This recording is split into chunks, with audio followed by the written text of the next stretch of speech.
Welcome to Ivory Blush Roses. My name is Lisa, and today I want to take you to Brainard Lake at the foot of the Indian Peaks Wilderness. I've been hiking, camping, and snowshoeing in this area since I was a child, and it is one of my favorite areas in Colorado. The day started beautifully with the morning light shining through the trees near my parking spot. I knew it was going to be a great day. One of my reasons for going to Brainard Lake on this day was that I wanted to paint from this location. Last year, I took photos at a particular spot where I wanted to paint, but there were so many people that day that I really wasn't comfortable painting. Since I arrived early, there were few people around, so I put out my stool and sat with my sketchbook for well over an hour. I found that the light was quite different at this time of day than when I had taken the photo, so it didn't turn out quite as I had hoped. All the same, it was wonderful to be sitting and observing nature and capturing it with brush and paints as well as my camera. The white-crowned sparrows exploring along the water's edge were a delightful distraction. There were wisps of clouds skimming alongside the crescent moon. Butterflies flitted by, landing now and then, allowing me to take a closer look. First, a beautiful variety of angel-wing butterfly, and then a western swallowtail, so beautiful. Though there weren't many people, nearly everyone who did pass by while I painted commented about the beautiful shooting stars blooming behind me. Once my sketch was finished, I walked on around the lake. The wildflowers were at a peak, and I had such a lovely time taking photos and trying to find as many varieties as I could. The flowers have such interesting names, such as these little spires of elephant heads. They really do look like little spires of pink elephant heads stacked on top of one another. This lovely wildflower has the strange name of lousewort. The flower heads of the alpine bistort dance far above the other flowers. The little white one is a late marsh marigold, while the other is Queen's Crown, also known as Rosy Crown. I walked around the lake, following the shoreline as much as possible. Rounding the little peninsula into this hidden cove, a huge old weathered tree trunk stands sentinel. Sculpted by weather and age, it has a striking presence along the shore. But I knew it wasn't here in the past, which makes me wonder where it came from and how it came to be standing here. What powerful cataract had the strength to move it down the mountains, across the lake to where it stands now? Boulders in all shapes and sizes dot the shoreline, but the banding on this one intrigues me. Everywhere I look, there are more wildflowers. Two of my favorites when I was growing up, due to their cute names, were pink pussy toes and mouse ear chickweed. Where the path leads away from the water, it goes through dense scrub willow. This is a favorite habitat of moose, so I kept a close eye and ear out for them, as I really did not want to catch one by surprise. Scarlet paintbrush is always a joy to see. Its flowers are luminous in the landscape, especially when combined with the golden blossoms of cinquefoil. Like poinsettias, the red petals are actually bracts that hide the nondescript yellow flowers inside. Whipple's penstemon comes in shades ranging from deep purple to almost pure white. Paintbrush also comes in shades of yellow. I love the soft tones of this variety. The tiny flowers of alpine speedwell are easily missed, but they're the most beautiful blue, mirroring the blue skies overhead. Near an inlet to the lake, I found a boggy patch filled with a variety of white flowers. So lovely. I was delighted to see the tiny spires of bog orchid and clouds of brook saxifrage with its pinkish stems and accents. Coming to this little inlet, I couldn't go any further without getting wet.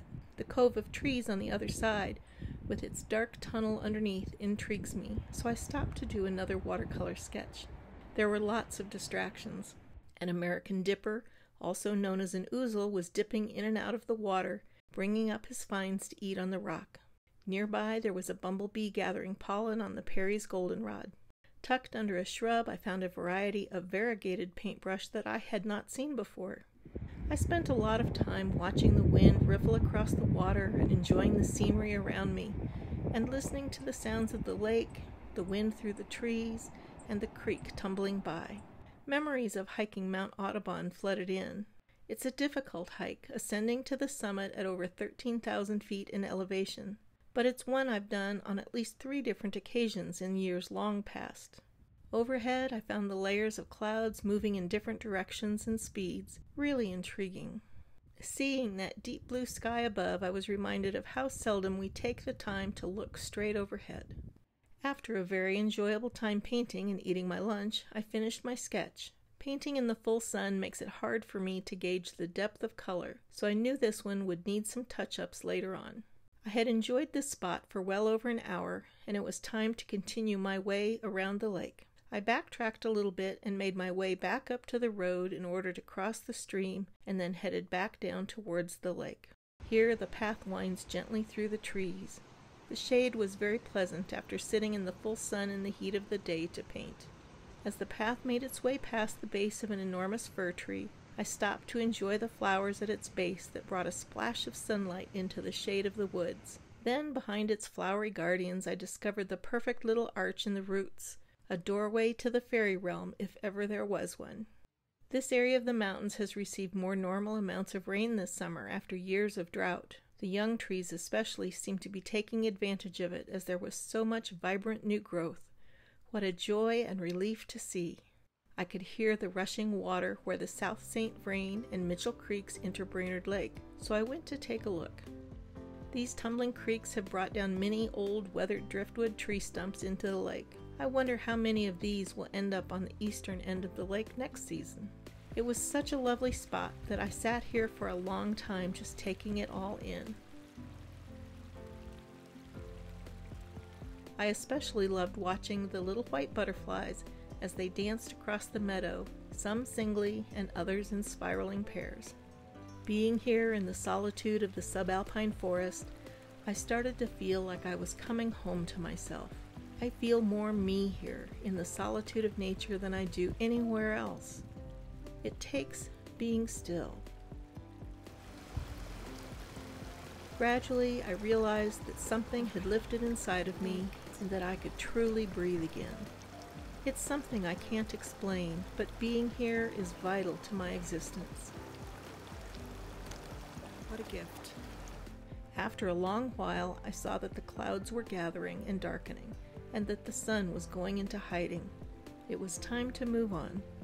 I walked slowly, enjoying the trail as it wound through the trees along the edge of the meadow.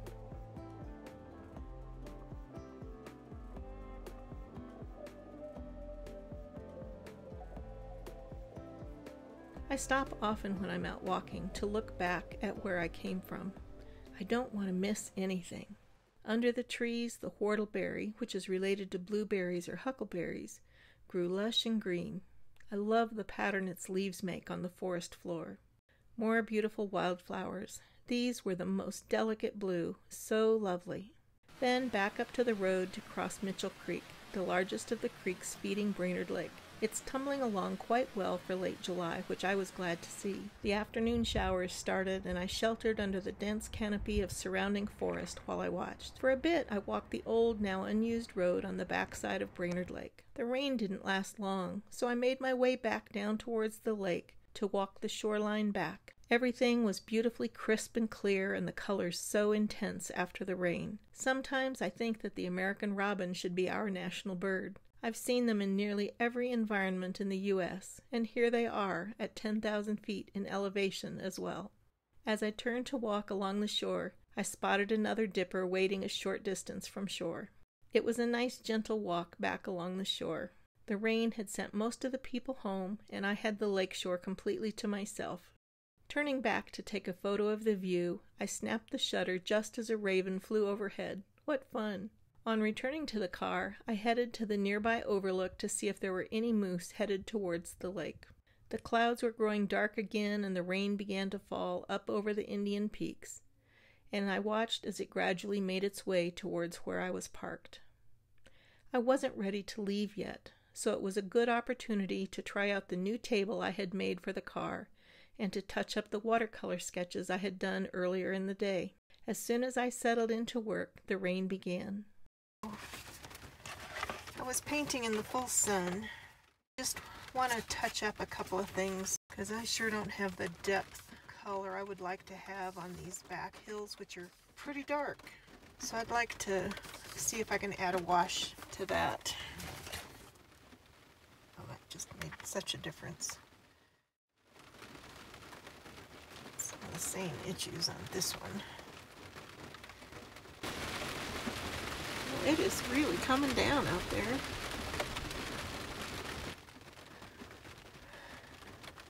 That's better. It gives a better sense of depth in it anyway.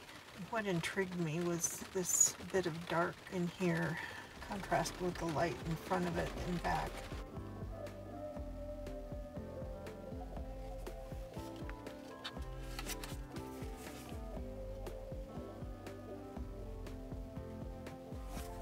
I would say it's a successful day. It's been beautiful being up here. The rain has stopped. I think it's time to get the binoculars out and see if there's any wildlife showing up. It rained steadily for half an hour or more, and then just as quickly the sun was shining again, leaving behind a freshly washed and sparkling world. I took a little time to walk out into the meadow to enjoy the vibrant landscape before I left. I didn't take long though, as the mosquitoes came out in force after the rain left. It truly was a lovely day and such a blessing to be here and to spend time in my favorite spot in Colorado. I left with my heart so full and at peace. Let me know in the comments below if you have a special place where you go to restore yourself. I'm so deeply appreciative that you have followed along in this lovely walk around Brainard Lake. Wishing you a lovely day. I'll see you in the next video.